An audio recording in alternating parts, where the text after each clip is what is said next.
tal amigos? Hoy vamos a hablar de composición. En la fotografía existen muchos elementos compositivos, uno de los cuales es el contraste. Y para ello me voy a apoyar en este libro que tengo, que se llama Diseño Fotográfico de Jeremy Webb, que lo he recomendado en varias ocasiones y está muy bueno, porque habla precisamente de composición.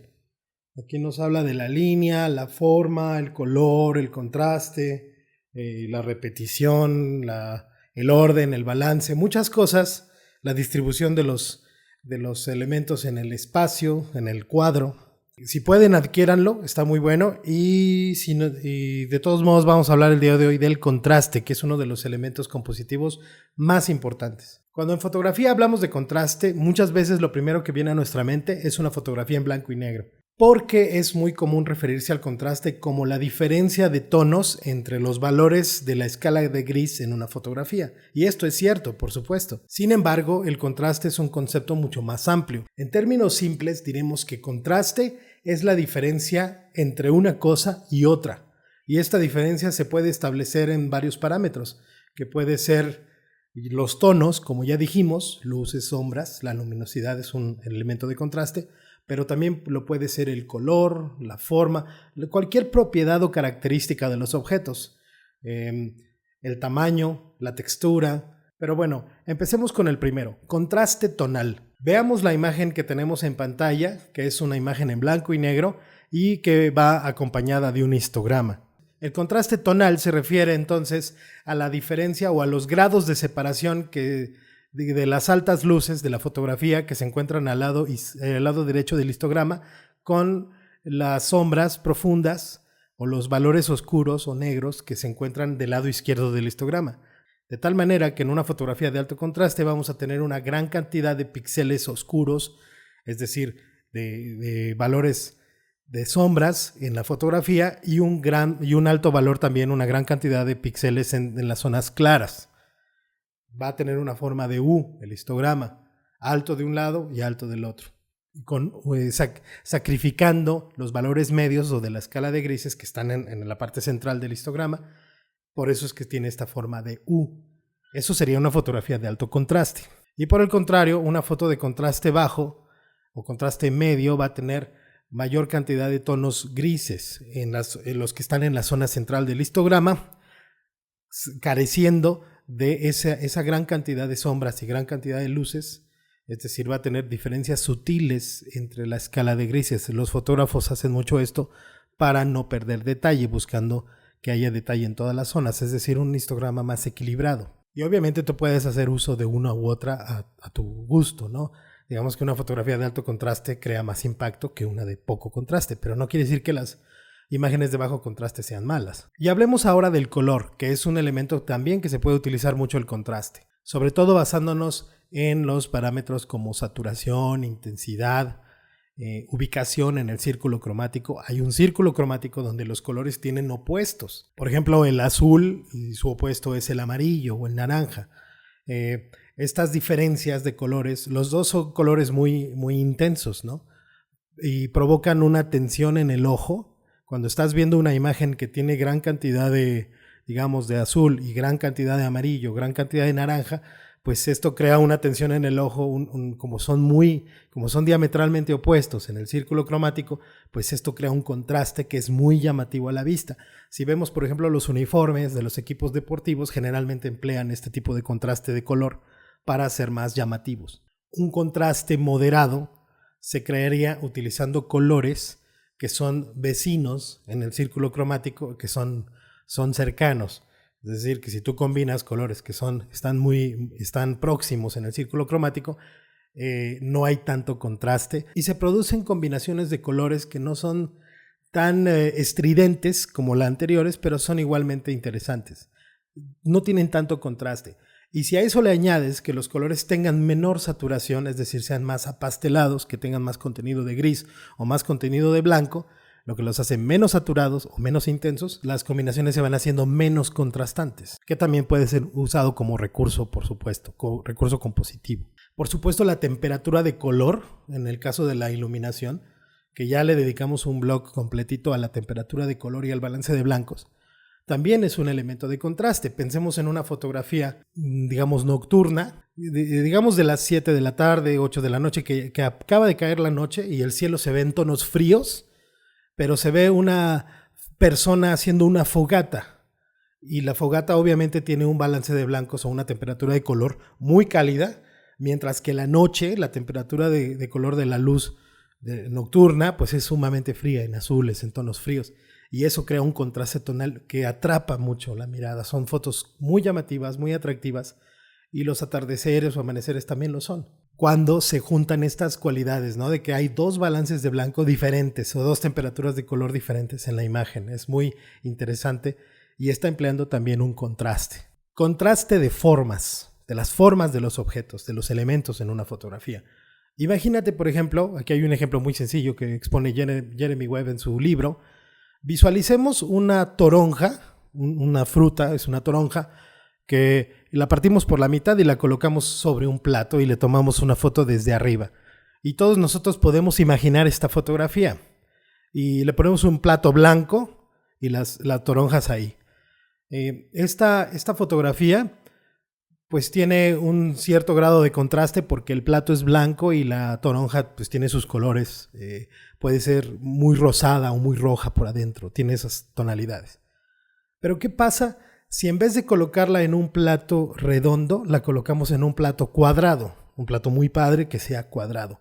Ahí hay un contraste de forma porque el plato cuadrado está sirviendo como base de una forma circular o de dos formas circulares, eso crea ya un contraste. Y ahora añadimos que en vez de que el plato fuera blanco, fuera azul. Estamos añadiendo el contraste de color, de que ya habíamos dicho que el azul y el naranja son opuestos en el círculo cromático. Entonces estamos creando contraste de dos maneras, de forma y de color. Y podríamos seguir añadiendo contraste a este ejercicio. Hazlo y tómale fotos a la toronja o a la naranja o con estas, si puedes, con estas diferencias o con estas variaciones para que tú mismo veas cuál es el resultado que obtienes y cuál te agrada más. El contraste de textura es cuando colocas un elemento que tiene una textura sobre otro que tiene una textura diferente. Pensemos en un anillo de plata o en una pulsera de plata que es muy brillante, con una plata, un anillo que es muy pulido, ¿no? Que está muy lisito, muy brillante, sobre una piedra volcánica que es sumamente rugosa, tiene porosidad, es oscura. Entonces ahí, ¡pum!, el anillo brinca, ¿no? Se resalta demasiado del fondo.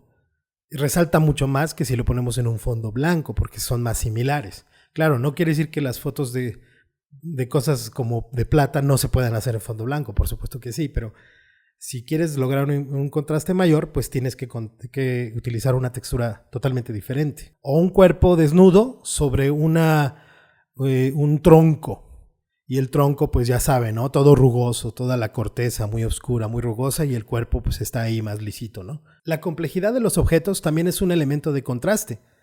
Pensemos en el diseño. Lo que hacen muchos los diseñadores, combinar una tipografía, un tipo de letra muy adornado, muy ornamentado, con las letras así todas con curvitas y con patines y todo esto, en contraste con una letra mucho más simple.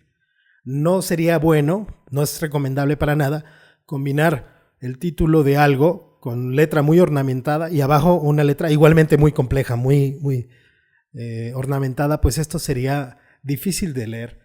O también colocar tipografías muy ornamentadas sobre un fondo complejo que tiene mucha textura.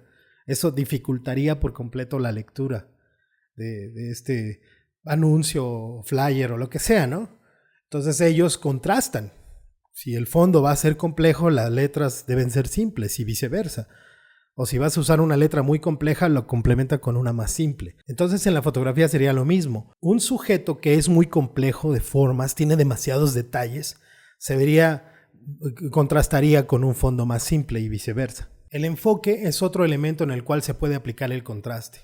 Destaca mucho más un sujeto principal cuando está muy nítido sobre un fondo que no es nítido. Obviamente ahí hay una separación, hay una diferencia entre dos cosas, que es lo que define el contraste, ¿no? Podríamos decir que una foto con bokeh, tomada con 1.8, con 1.4, crea contraste, contraste en cuanto al detalle, porque el fondo, por muy complejo que sea, al estar desenfocado, pues no tiene nada de detalle. Y el sujeto principal tiene todos los detalles, se puede percibir claramente, se puede ver qué forma tiene. Entonces ahí al haber una separación entre dos elementos hay un contraste. Pero vuelvo a lo mismo, no quiere decir que el contraste siempre tenga que ser alto. Tanto el alto contraste como el bajo contraste pueden utilizarse como recursos. No nos vayamos con la idea de que siempre tenemos que separar demasiado. Esta separación que propone el contraste, de acuerdo a Jeremy Webb, bien puede ser bajo, o puede ser alto, o puede ser medio. Esto dependerá mucho del gusto del fotógrafo y de lo que quiera comunicar. Por lo general, entre mayor es el contraste, la foto es más energética, más contundente, más estridente. Le toma un poco más de tiempo a nuestro ojo y a nuestro cerebro procesarla, porque está recibiendo estímulos, ¿no? Como muy intensos, ¿no? En el caso del color, imagínate una foto donde abundan los tonos amarillos y rojos, pero al mismo tiempo tienes gran cantidad de azules, morados. Pues esta foto es como muy impactante y crea una tensión en el que está viendo. Y el contraste bajo pues comunica otras cosas, es más suave, más sutil, pero igualmente también es muy bella. Siempre tenemos que pensar en términos de equilibrio y de balance y de proporción. Una foto debe tener eso, pero en el alto contraste, por ejemplo, hay un elemento que desbalancea. Puede usarse como elemento que desbalancea o rompe ese orden. Por ejemplo, uno de los elementos compositivos que es el orden y la repetición de los elementos. Imagínate una foto en donde hay puras manzanas verdes, ¿no? Hay una repetición de forma y color. Y de pronto colocas una manzana roja. Y obviamente esta manzana roja tal vez tenga la misma forma, pero tiene un color diferente. De cualquier manera está desbalanceando, está rompiendo ese orden, esa repetición que tú estableciste. Y también el tamaño puede ser un elemento de contraste, ¿no? Imagínate puras piecitas pequeñitas, engranes chiquititos, tal vez piecitas de metal muy, muy pequeñas, y de pronto entre ellas hay una pieza grande, o relojes. Puras piecitas de reloj, puros resortitos, engranecitos, y de pronto está una carátula del reloj, es una pieza más grande, tal vez de color más claro, tiene una forma y colores y proporciones que está resaltando de entre todo lo demás. Entonces, el contraste ayuda, en ese caso, a llamar la atención a aquello que queremos que sea como principal en la fotografía. Y de acuerdo a las reglas de composición que también nos ayudan a ubicarla en determinados puntos, no estamos hablando de eso ahorita, pero me adelanto que la posición de ese objeto también puede constituir un factor de interés muy, muy importante. Pues bien, eso es todo por el tema de hoy. ¿Habías pensado en aplicar contraste de esta manera? ¿Ya lo has utilizado? ¿Tienes alguna foto que muestre ejemplos de esto?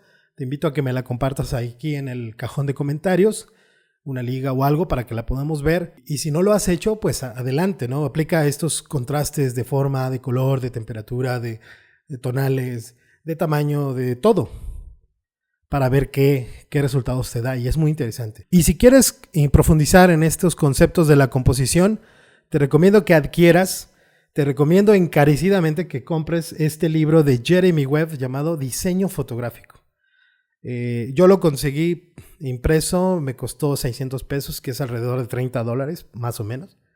Pero debe también haber online, si lo buscas en PDF, en Amazon o en diferentes tiendas, no sé. Pero sí, estúdialo porque está muy bueno, habla de muchas cosas, sobre todo de composición.